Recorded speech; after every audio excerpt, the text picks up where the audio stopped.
Buenos días, hermanos. Les invito de una vez, por favor, que saquen su Biblia. Bienvenidos.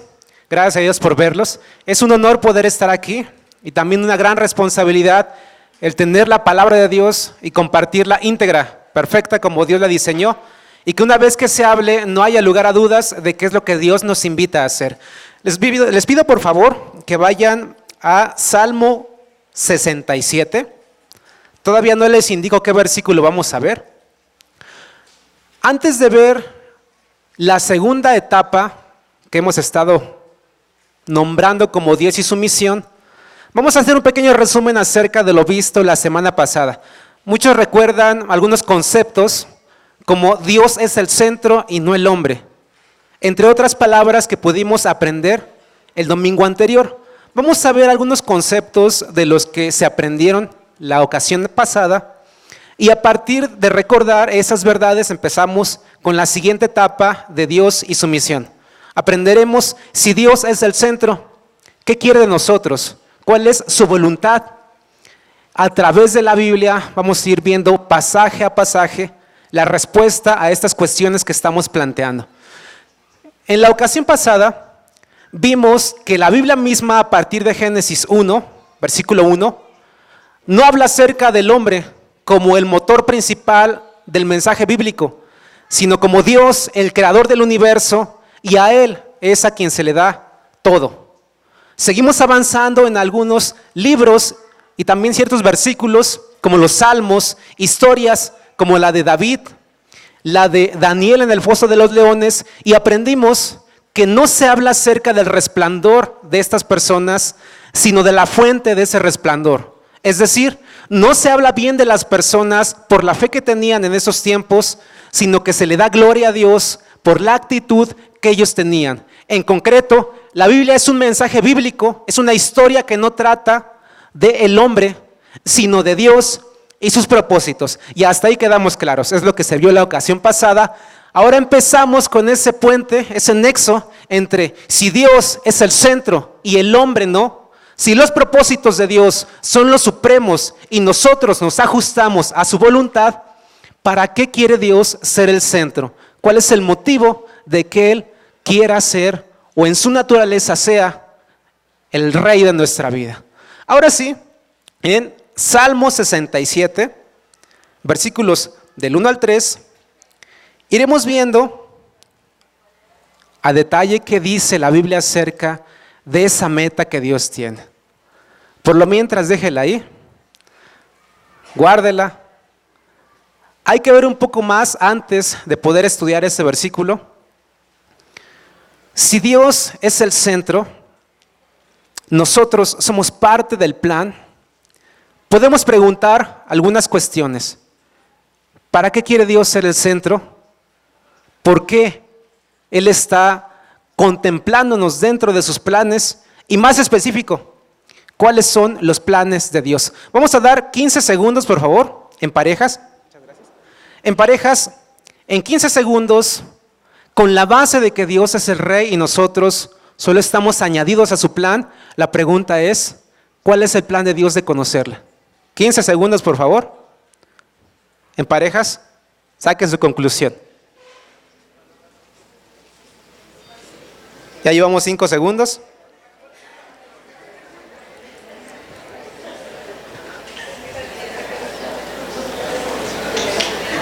Lo podemos ver de otra forma. Si Dios es el centro, ¿qué es lo que quiere? ¿Cuál es su plan para el mundo? Tienen 5 segundos más. Los que no lo han hecho, háganlo, por favor. En parejas, definan cuál es la meta de Dios para nosotros.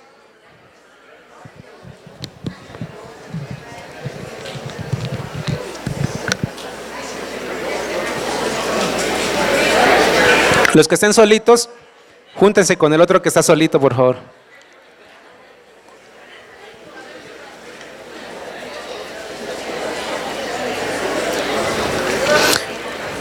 ¿Ya tienen su conclusión? La pregunta era, si Dios es el centro, ¿qué quiere Dios para el mundo? ¿Qué es lo que quiere Dios? ¿Cuál es su plan? A través de los versículos como Salmo, el que les mencioné, entre otras citas bíblicas, vamos a aprender que la meta de Dios es que todas las naciones del mundo le conozcan, que sepan quién es el único Salvador, y ese va a ser nuestro punto de partida, ese va a ser el siguiente paso después de poner a la Biblia como una historia de Dios y no de nosotros. Dios quiere que todas las naciones del mundo le conozcan por medio de Jesucristo, que todos sepan que hay salvación solamente a través de un Dios y es Jesucristo, el Hijo de Dios. A través de la Biblia vamos a ir viendo las formas en las que Dios se nos dio a conocer. Si su meta es que todo el mundo le conozca a través de Jesucristo, haremos un recorrido desde el Antiguo Testamento hasta el Nuevo para aprender las formas en las que Dios se nos ha revelado. Haciendo un poco un repaso de lo visto desde que me paré hasta ahorita.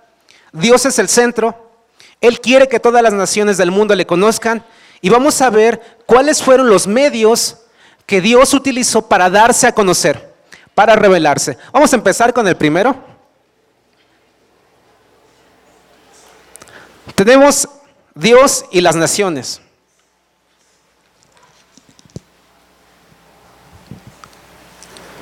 Dios es el centro y el propósito es que todas las naciones le conozcan. Hasta ahí vamos claros. Una de las primeras herramientas o formas que Dios empleó para poder darse a conocer a todas las naciones está en Génesis capítulo 12, versículo del 1 al 3. Les invito a que me acompañen, por favor. Repito, Génesis capítulo 12, versículo del 1 al 3. Génesis 12, 1 al 3, dice lo siguiente. Los que no lo tengan, no se preocupen, escuchen atentamente. Los que ya síganme con su vista, por favor. Estamos hablando acerca de las formas en las que Dios se dio a conocer, porque su propósito es que todas las naciones, todos los pueblos del mundo le conozcan. Si así es, entonces tuvo que haber formas para poder conocerse.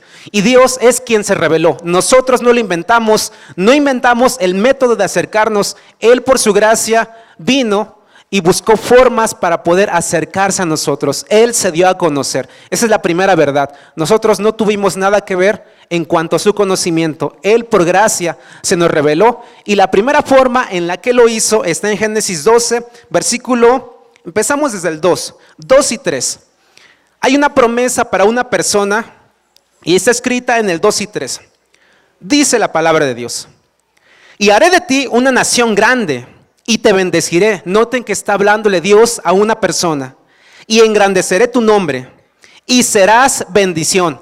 Hasta ahora es una bendición para un individuo. Se queda solamente en una persona. Versículo 3. Bendeciré a los que te bendijeren. Ya empezamos a hablar en plural de más de una persona. Y a los que te maldijeren, maldeciré. Y serán benditas. Vean que de una persona ahora serán benditas en ti unas cuantas familias. Dice así: todas las familias de la tierra. Esta porción, versículo 2 y 3 de Génesis 12, fue escrita en un relato donde Dios le dice a una persona llamada Abraham: tú en ese tiempo vas a ser mi representante y a través de tu vida todo el mundo me va a conocer. Entonces tenemos ese primer personaje. En el Antiguo Testamento, el primer medio que Dios empezó a utilizar para darse a conocer fue una persona. Pasó la etapa en la que Dios se reveló por una persona y ahora continuamos con otra herramienta, otro medio que Él utilizó para darse a conocer. El tiempo en el que Abraham estaba destinado a poder revelar a Dios en esos tiempos, ahora pasó con otro grupo. Ya no fue una persona, sino los descendientes de Abraham. Fue una nación completa, la nación de Israel. No lo busquen, escuchen por favor. Dice Éxodo 9:14, para que entiendas que no hay otro como yo en toda la tierra. Es la historia en la que Israel estaba presa por Egipto, estaba esclavizada, y Dios escribe que su libertad, la conformación de esta nación, era para que todas las naciones le pudieran conocer. Otro versículo que respalda, dice Primera de Reyes 8:60. Seguimos en el segundo método que Dios usa para revelarse. A fin de que todos los pueblos en la tierra sepan que Jehová es Dios y que no hay otro. En esos tiempos estaba el reinado del rey Salomón. Todo el mundo volteaba a ver al rey, pero él decía que no era su gloria, sino era un representante del genuino rey, que era Jehová. Estaba puesta una nación completa, no para que se hablara bien de él, sino para que Dios fuera exaltado. Segundo medio en el Antiguo Testamento, ya no una persona, sino un pueblo completo, una nación que se formó a partir de Abraham. Y esa nación se llamó Israel. Imaginen que se queda pegado. Israel.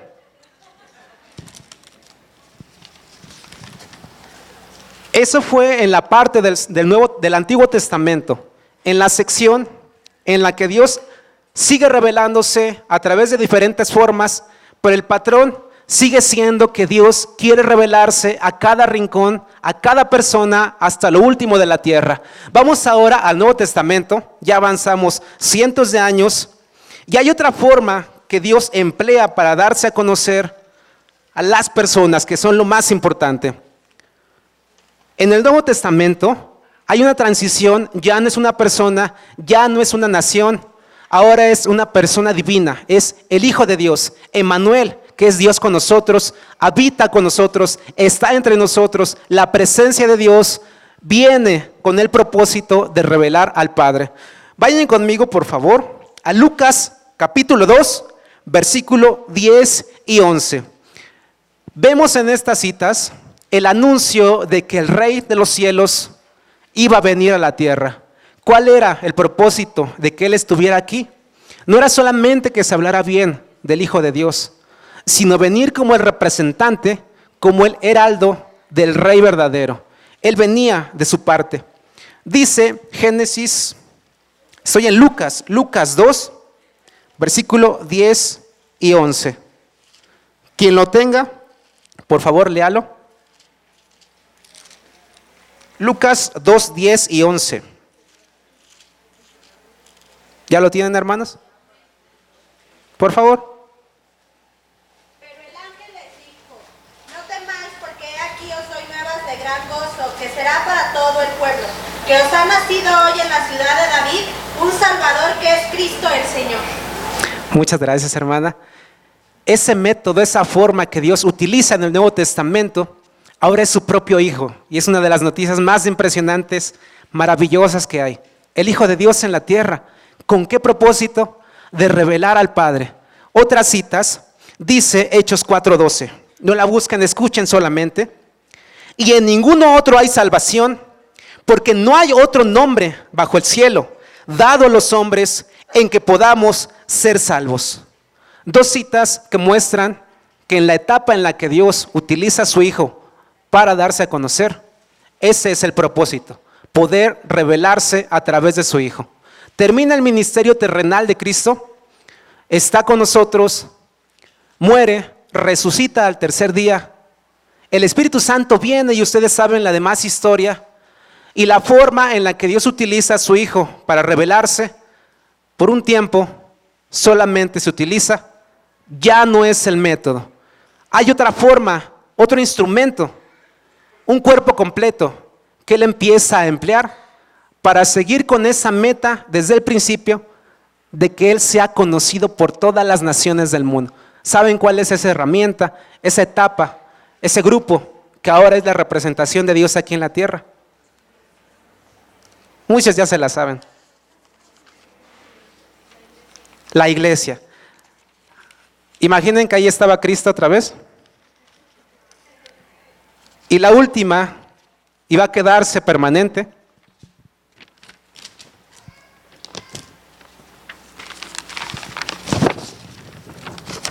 Gracias por su paciencia.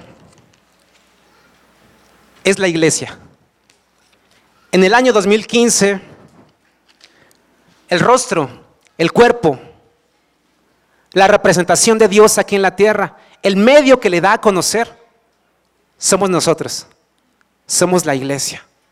Es una gran responsabilidad, pero también es un privilegio inmenso de que si Dios utilizó a un reino, utilizó una nación, empleó a su Hijo y ahora nosotros estamos como sus representantes, podemos concluir que somos afortunados, responsables por supuesto, pero tenemos un gran honor de ser en estos tiempos la presencia de Dios aquí en la tierra. Somos su cuerpo, Cristo es la cabeza, pero nosotros somos el medio en el que se puede palpar, en el que se puede tocar a Dios en el presente. Somos sus representantes. Si van conmigo, en el Antiguo Testamento, a manera de cápsula también cultural, estaba Dios representándose, dándose a conocer con Abraham. Después siguió la nación que formó Abraham, Israel. Nuevo Testamento, hacemos una transición y la siguiente etapa ahora es Cristo, Dios con nosotros, habitando entre nosotros, muere, resucita y continúa otra forma en la que Dios sigue con la meta de poder revelarse a todo el mundo. Somos nosotros. Si Dios quiere que todas las naciones del mundo le conozcan, si ese es el plan, si Él es el centro y nosotros vamos a conocerle, podemos aventar otra pregunta. ¿Para qué quiere Dios que le conozcamos? 15 segundos más, ahora en grupos de 3, por favor. La pregunta es, ¿por qué quiere Dios que le conozcamos? Por favor. Los que no le hicieron la pregunta pasada tienen la oportunidad de reivindicarse, por favor. De 3, de 4, pero háganlo. 3.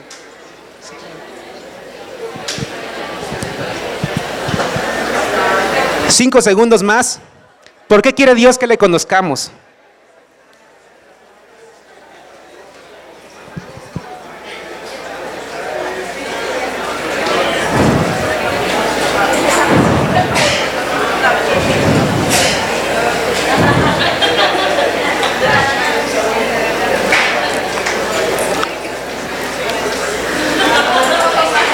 ¿Ya tienen su conclusión?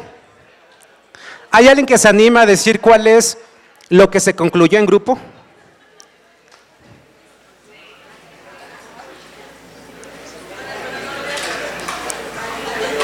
Les ayudo entonces.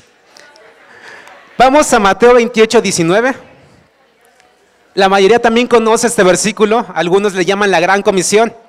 Y si la iglesia es la forma en la que Dios se revela en el presente, tuvo que haber dado una tarea, algún propósito para que esto sucediera y el modo en el que se hace. Mateo 28, 19, igual voy a pedir a esta sección por favor que me apoye, que nos apoye leyendo Mateo 28, 19.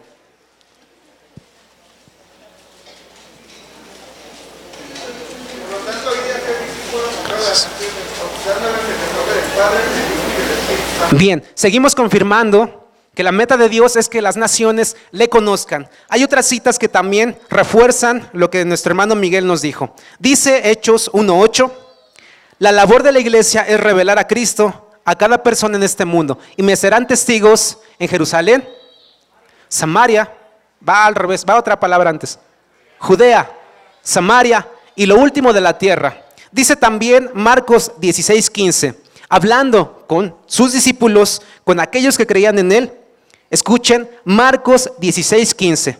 No se preocupen si no encuentran la cita. Escúchenla por favor.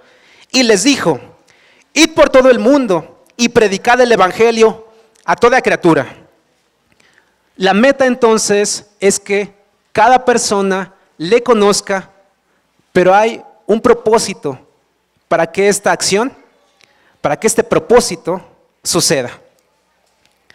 Podemos concluir entonces, y lo vamos a ver también con varios de los salmos, que el propósito final es que todos los pueblos del mundo le conozcan a través de Jesucristo, y aquí viene la respuesta, para que le den la gloria a Dios, porque Él merece absolutamente todo. Si Dios es el centro y no tiene nuestra gloria, es incongruente.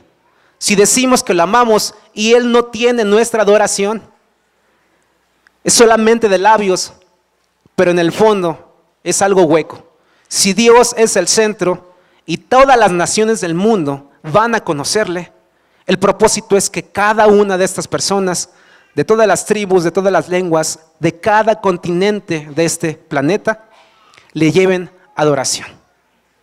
Y ahora sí, vamos a los salmos, por favor.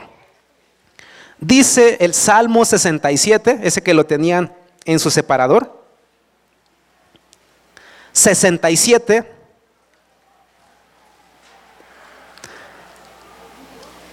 versículo 1 al 3 y 5 también. Este yo lo leo. Dice Salmo 67, versículo 1 al 3, y luego nos saltamos al 5, lo siguiente. Mucha atención, con estas citas podemos condensar lo que hemos aprendido. Dios es el centro y Él merece la adoración. Todos le van a conocer para que su nombre sea glorificado. 1 dice así: Dios tenga misericordia de nosotros y nos bendiga. Si se dan cuenta, seguimos hablando solo de una persona. Nos enfocamos en uno, en nosotros. Haga resplandecer su rostro sobre nosotros. Pero también es una vista local, es para nosotros. Versículo 2. Si Dios te bendice, así como en el ejemplo de Abraham, donde por uno, su descendencia y las demás naciones fueron bendecidas, entonces, si Dios te bendice, vamos a ver en el siguiente versículo para qué te da todo lo que tú tienes. Un trabajo, salud, familia, reconocimiento, todos los recursos que puedes listar tienen el siguiente propósito. Versículo 2. Para que sea conocido en la tierra tu camino, en todas las naciones tu salvación. Dios es el centro, no nosotros. Versículo 3. Te alaben los pueblos, oh Dios, todos los pueblos te alaben. La gloria es para Él, Él es el centro, Él merece la adoración. No hay nadie que pueda tener este título de ser el rey de nuestra vida. Él tiene el trono. Versículo 5. Para rematar y por si quedaba alguna duda, te alaben los pueblos, oh Dios, te alaben unos cuantos. Todos los pueblos te alaben. Más citas, más versículos los podemos encontrar y vamos a ver otros que lo confirman. Quien guste puede ir acompañándome. Voy a hacer un recorrido de estos salmos. Vamos a estar en este libro y veremos otras citas sobre la adoración que merece nuestro Rey. Salmo 86, versículo 9 y 10. Repito, Salmo 86, versículo 9 y 10. Quien tenga esos versículos, quien tenga la Biblia, acérquese por favor, con quien no la tengan. Muchas gracias. Acérquense con ellos, por favor. Dice el versículo 9 y 10, capítulo 86. Todas las naciones que hiciste vendrán y adorarán delante de ti. Imagínense la escena, son acciones futuras, son eventos que van a pasar en un futuro, pero tengan en su mente este desfile de pueblos completos, donde todos, sin excepción, reconocen que Dios es Señor. Repito, todas las naciones que hiciste vendrán y adorarán delante de ti, Señor, y glorificarán tu nombre, porque tú eres grande y hacedor de maravillas, solo tú eres Dios. Salmo 22, 27. Si no lo tienen, no se preocupen, escuchen atentamente, por favor. Salmo 22, 27. Se acordarán y se volverán a Jehová todos los confines de la tierra. Y esta es una de mis porciones favoritas. Y todas las familias de la tierra adorarán delante de ti. ¿Te imaginas a tu esposo que es inconverso o esposa, o a tus papás que son inconversos? en el futuro, junto con todas las naciones del mundo, junto contigo en los cielos, poder decir que Dios es Rey? El amigo, el que aprecias tanto, la amiga, el vecino, el conocido, que todavía no quiere escuchar ni siquiera quién es Cristo, que en un futuro él pueda reconocer, al igual que tú, que Dios merece la adoración, que Él es Señor, que Él es Dios y fuera de Él no hay nada. Salmo 46, versículo 10. Salmo 46, versículo 10, segunda parte. Seré exaltado entre las naciones, enaltecido seré en la tierra. Si no lo tienen, no se preocupen, seguimos con el otro. Salmo 117, versículo 1. Con esta acabamos esta serie de versículos. 117:1. Alabad a Jehová, naciones todas, pueblos todos, alabadle. Romanos 12:1. Aquí sí los espero, por favor. Romanos capítulo 12, versículo 1. La adoración tiene ciertas características. El libro de doctrina más importante de la Biblia, que es Romanos, nos da la forma en que esta adoración es todavía más clara, es visible. Romanos 12, versículo 1.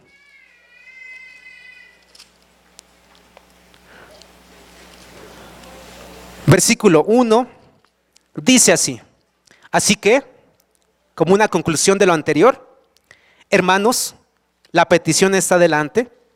Os ruego, por las misericordias de Dios, que presenten sus cuerpos, vuestros cuerpos, en sacrificio vivo. Recuerden que un sacrificio tiene la característica de que se consume al 100%. Si no es algo completo, entonces no es un sacrificio. De presentar vuestros cuerpos, vuelvo al versículo 1, en sacrificio vivo, no solamente eso, santo, agradable no solo a las personas, agradable a Dios, que es vuestro culto racional. Última pregunta, de manera personal. Si Dios quiere que le conozcamos, y los salmos nos muestran que el propósito es llevar la adoración a Dios, ¿qué es adoración?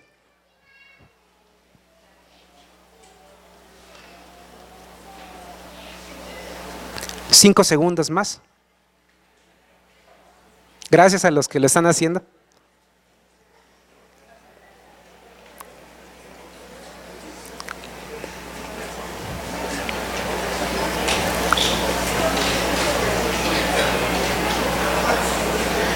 ¿Ya tienen su propia definición? Ok. Hay una definición de las más completas que encontré. Adoración, los que gusten apuntarla y apliquen en cédulas pueden hacerlo. Si no, pueden buscar otra. Esta en lo particular se me hizo muy completa. Dice que la adoración es darle el valor supremo a Dios en amor, en respeto, en temor, en reverencia, absolutamente en todo. Y eso se traduce en actitudes, en una vida cambiada, en la administración de los recursos, llámese tiempo, llámese dinero, llámese tus emociones, el trato con los demás. Por lo tanto, podemos concluir que la adoración es poner a Dios por encima de todo y que eso se note con tu vida, con tus acciones. No hay adoración sin acciones, no hay adoración sin cambios de actitud, porque tu vida completa, como un sacrificio de acuerdo a Romanos 12, se entrega al 100%. Si no, es 3/4, 1/2 de adoración, es solamente una parte. Si Dios merece todo, se tomó el tiempo para revelarse desde el Antiguo Testamento hasta nuestro tiempo. Si Él no necesita de nosotros, pero quiso que le conozcamos para adorarle, Él no merece porciones de lo que nos sobra. Él no merece una limosna de lo que nos sobra en el tiempo. La adoración se ve por obras. Hemos dado un avance, recordamos un poco lo que hemos visto. Dios es el centro, quiere que todos le conozcan para que le podamos llevar adoración. La adoración es una actitud, es una forma en la que Él se pone por encima de todos y se nota con nuestra vida. Y ya hemos dado un avance. Si esta es la meta, la Biblia define que es adoración en Romanos 12, versículo 1. Es necesario dar un paso más para integrar todo lo que hemos visto en Dios y el propósito de alcanzar a las naciones a través de nosotros. Si sus metas están bien definidas, vamos a aprender que la motivación de la obra misionera no es la necesidad. En el mundo hay alrededor de 6,000 pueblos, más o menos, que no tienen conocimiento de quién es Cristo. No tienen esperanza de salvación porque jamás, nunca han escuchado la palabra Cristo. No saben qué es una Biblia. El libro que tienen en las manos o en su celular, esa escritura preciosa, no cuentan con ella. Pero la motivación de la obra misionera no es la necesidad. Gracias a Dios vamos a empezar enfoque global. Este proceso en el que el discipulado empieza a llevarnos a la etapa de enviar, de integrarnos a la comisión de Dios. Pero la obra misionera tampoco está porque no tenemos nada que hacer, por entretener a la iglesia o para darle pasatiempos a los que no tenían que hacer. Muchos de los que están aquí tienen bastantes actividades y está enfoque global. Entonces, no es la necesidad, aunque hay mucha. Tampoco es el ocuparnos, que es muy sano.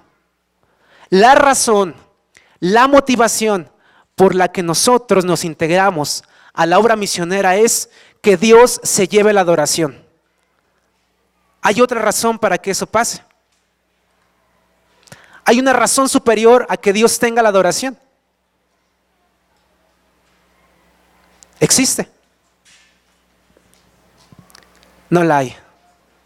Dios merece integrarnos a su obra misionera porque Él merece la adoración. Hay necesidad, pero no es la motivación principal. Algunos le llaman la supremacía de Dios. Es que Dios merece la adoración y como producto de ese reconocimiento, entonces las naciones necesitadas, los pueblos no alcanzados, las etnias sin Cristo, son bendecidas por ese reconocimiento, así como pasó con Abraham y también con la nación de Israel. Dios es el objeto de nuestra adoración. Él es el objeto de la misión de alcanzar a todas las naciones. Hay un escritor que se llama John Piper. Voy a citar una frase de él que nos conecta el propósito de que todas las naciones le conozcan con la adoración y el papel de la iglesia dentro de la obra misionera.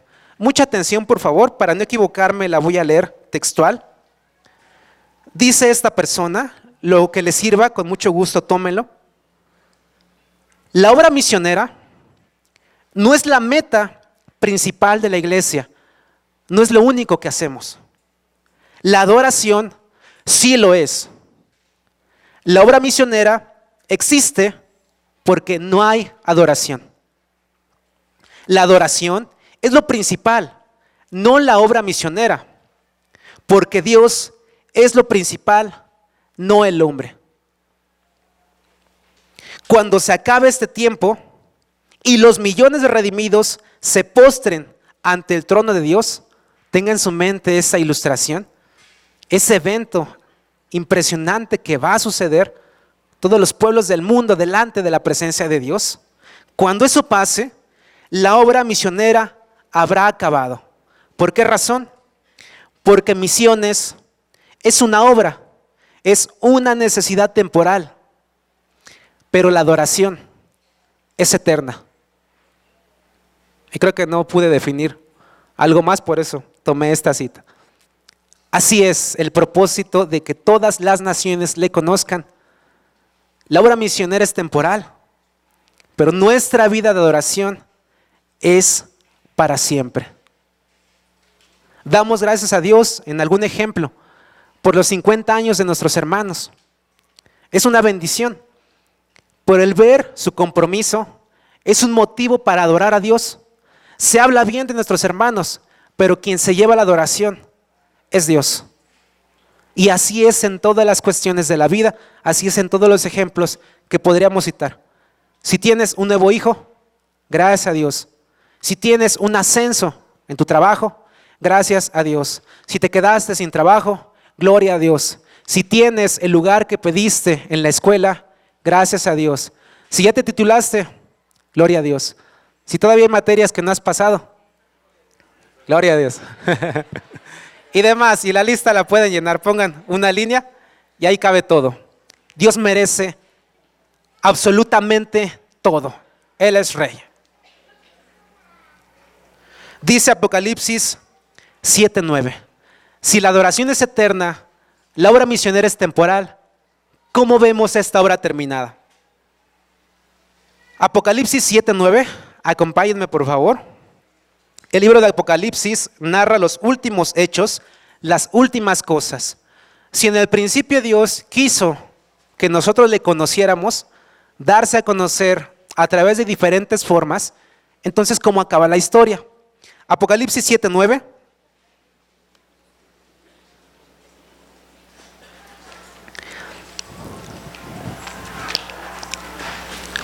¿Ya lo tienen?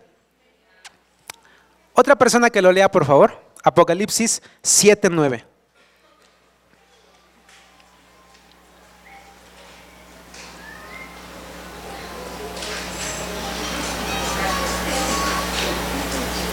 ¿Ya la tienen? Léala, por favor.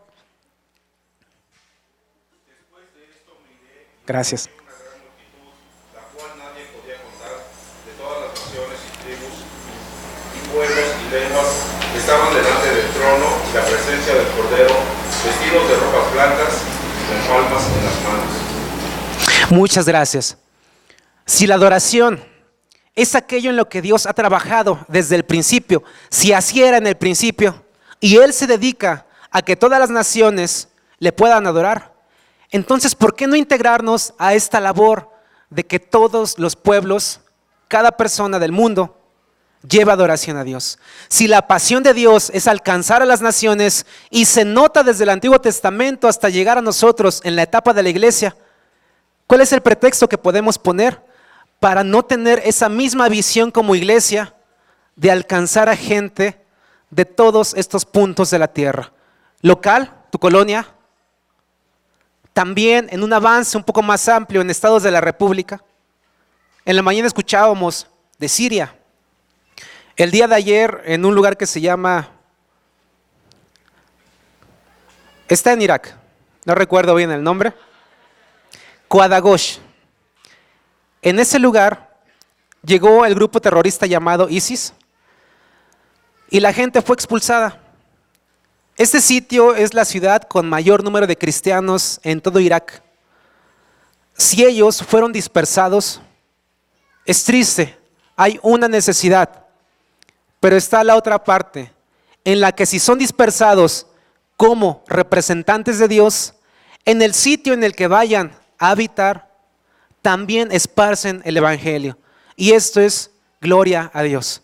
Aunque parece que lo que está pasando no tiene ningún sentido, es doloroso, y esto es cierto, aún así todos los que vayan y sean esparcidos llegarán a puntos que jamás habían pensado, dispersando el evangelio con gente que lo necesita. Y eso sucede a lo largo de la historia. Lo que está pasando es un reflejo de muchos acontecimientos de años pasados. Siria, Irak, todos los países que terminan en Stan, Afganistán, Pakistán, todos aquellos que están en esos sitios son muestra de que Dios es exaltado, se lleva la gloria incluso en medio del dolor, en medio de la muerte, en medio de la tristeza. Él es Rey y merece nuestra vida. Podemos concluir entonces que la Biblia es un libro que habla de Dios, no de nosotros. Él se nos reveló para que todas las naciones del mundo le adoren. Y el instrumento la herramienta, el medio que Dios sigue usando todavía, porque esperamos la venida de Cristo, somos nosotros.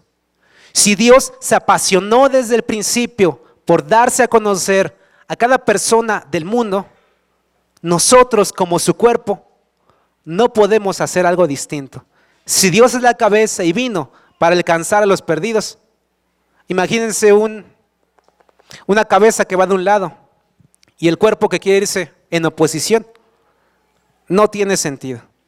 Debe haber una sincronía, una unión entre los propósitos de Dios y nosotros, porque si Él es la cabeza y Él pone la dirección y nosotros no le seguimos, entonces podríamos poner en duda si de verdad somos su cuerpo.